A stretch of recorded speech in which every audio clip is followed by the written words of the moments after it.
Hello, it's Karen Burniston here with my monthly designer challenge video. So first I want to welcome our new subscribers, thank you so much, and also just as a quick explanation, for our monthly designer challenges, I always challenge myself to do some sort of amped up technique with one of our die sets, or maybe to mash up a couple die sets and make something new. So for today's video, I am mashing up our Castle pop-up die set, which would typically go into a card where you open that card up fully flat. You've got a 3D castle that pops up in the middle. But instead, I'm going to use the mechanism from our Ice Cream Sundae pop-up die set because it has a 90-degree viewing angle, several platforms, including a couple angled platforms that create motion. So by combining those two, then I get a new kind of look, which is a sandcastle on a 90-degree pop-up where I get some motion to the flamingo and the beach ball because they are attached to the angled platforms. Now you can check out all of our die designs at karenburniston.com. I've chosen 3 different shades of craft cardstock, and the darkest one is going to be my backing card. So that's 4 1/4 by 11, scored in the center for folding. My lightest one is going to be my inner pop-up card.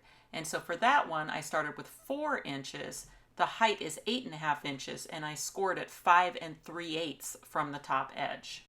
And that will get me that perfect little border around the top edge of the card. And on the bottom, I don't care because I'm going to add some waves later. And then the medium craft is what I will use for my decorator castle pieces. So I've covered the back with score tape. This is really too large. I could have done with half this size.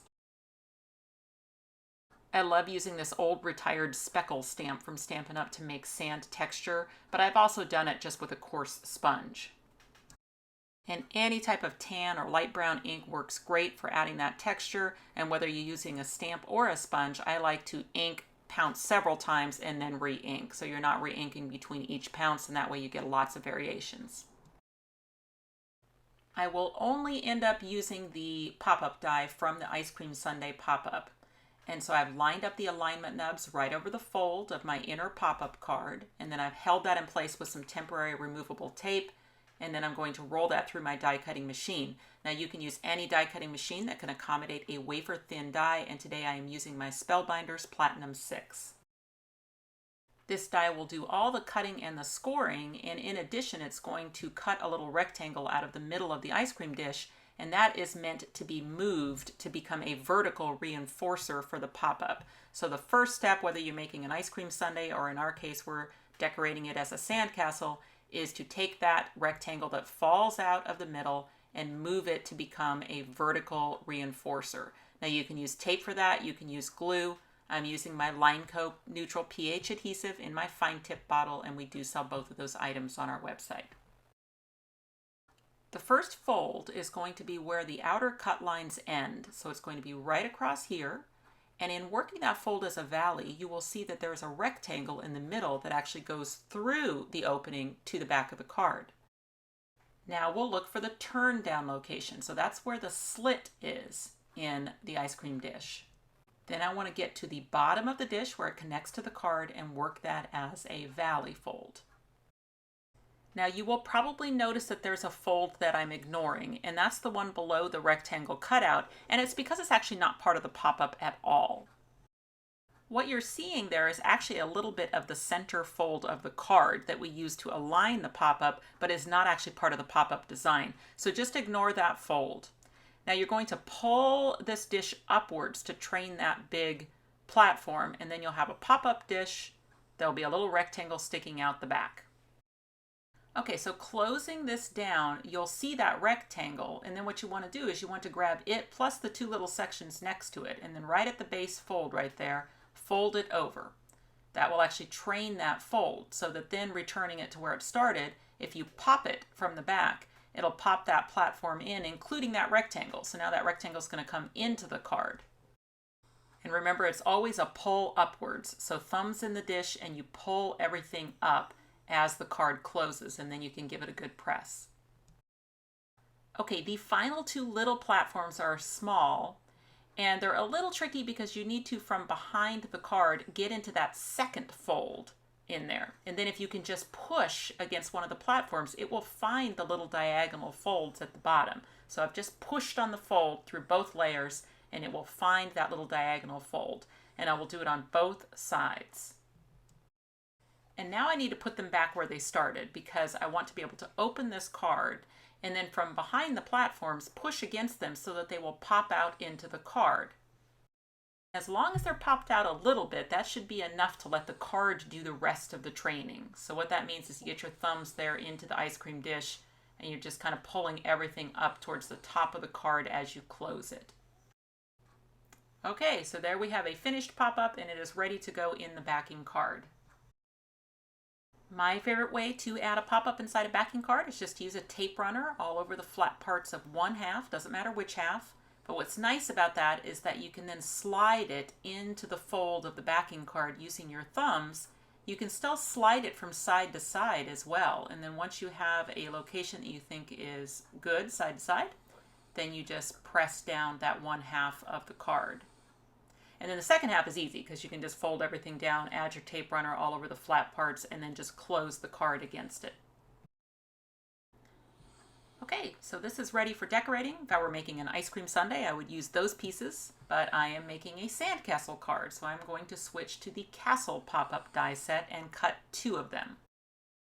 I've used that lightest color craft cardstock again, and I've already speckled it with my stamp, or you could use a sponge. And I'm going to find the score line in the die that's going to send that rook-shaped tower to the back.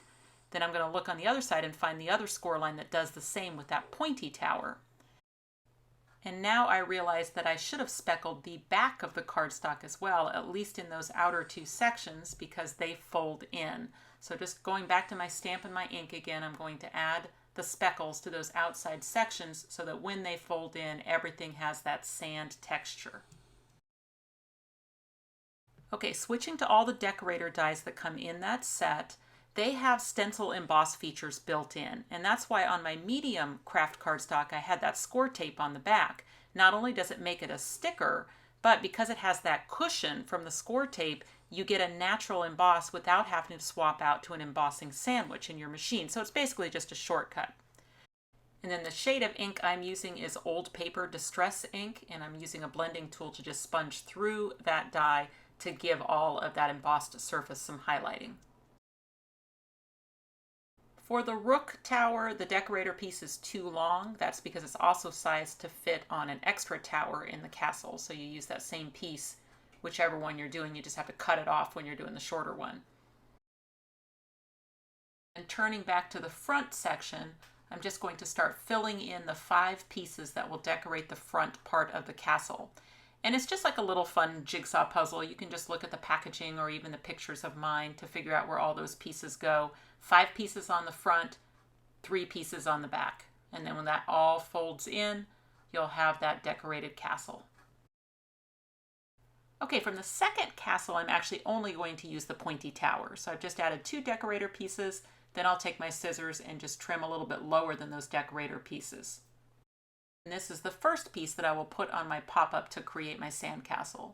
And to do that, I'm going to add glue to that rectangle section of the pop-up and then just put that pointy tower to it, making sure that the rectangle is basically centered between the 2 windows, and then you won't see it. And then for my big castle, I'm going to weave some twine through the 2 holes and let the ends hang out in front of the castle. Those will be for the drawbridge. It'll be easier to add those now before I seal up the castle. And then to seal it up, I'm going to use some glue on the rook tower side and then just fold it flat and press that tab. And then I will also add glue inside the castle near the bottom so that I can seal it closed along the bottom edge. And that way that bottom edge can go right down into that valley fold and I don't have to worry about it catching. It doesn't matter that there's space up at the top, that's fine. It's only along the bottom that it needs to be sealed. Now as I hold this up to the ice cream dish, it does a really good job of covering it, except for a tiny little bit in the window there and a little corner over here.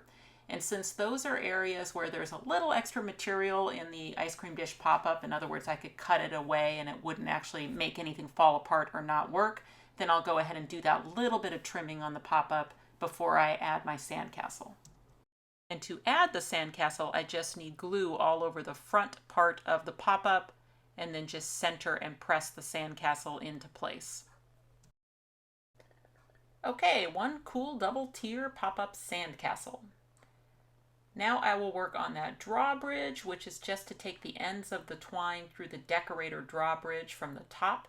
And since I did cut that little decorator drawbridge out of the sticker paper, then I can just find a location that works in the open position where I don't have too much slack in my twine, press it onto the card, and then just trim the ends.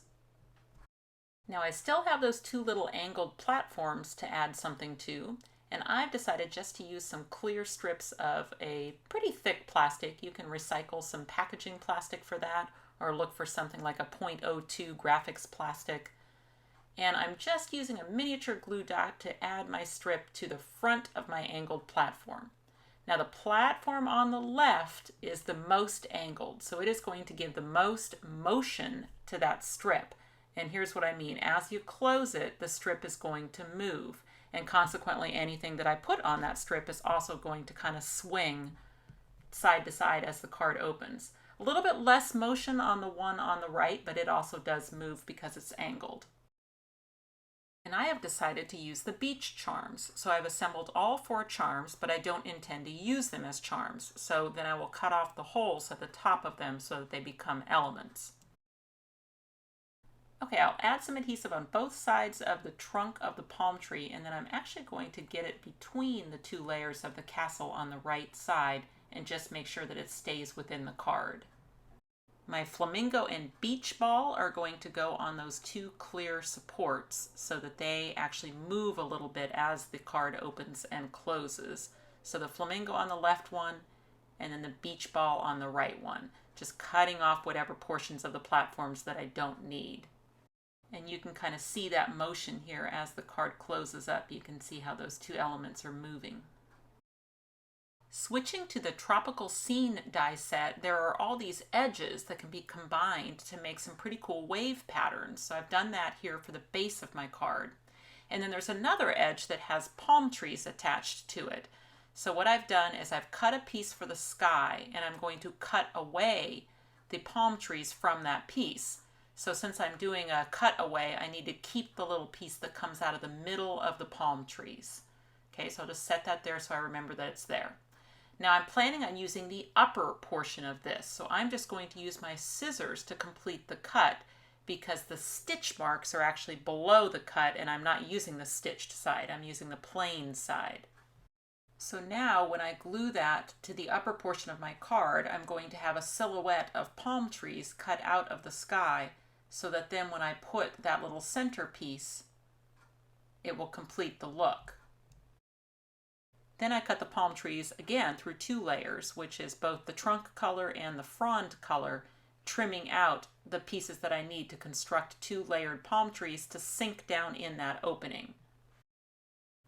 So once I glue it down, I'll have that sky piece with basically inlaid palm trees. 2 layers of the word enjoy from word set 6. And I've got my flip-flops in the sand. I've added some red flags to the castle. And then up in the sky, the sun and the clouds. Now my favorite way to design a card front for a pop-up card is just to repeat the same types of elements using my leftover materials. You can see that's real similar to the inside, just a simplified version, so that it just becomes a simple lead-in to the magic inside. For my card, I chose a greeting of Hello Summer, Enjoy, so just a generic summer-themed card, but of course you could translate this same card into other themes. It could be a birthday card, Father's Day, congratulations, wish you were here, so lots of ways that you can use a pop-up sandcastle card.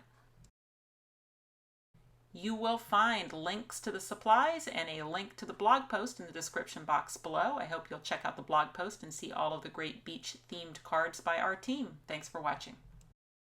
If you click on the website link, you'll go to KarenBurniston.com, where you can find out information about purchasing these dies, as well as links to all my other social media accounts. You can subscribe to this YouTube channel and check out some of my other videos. Thanks so much for watching, and I'll see you next time.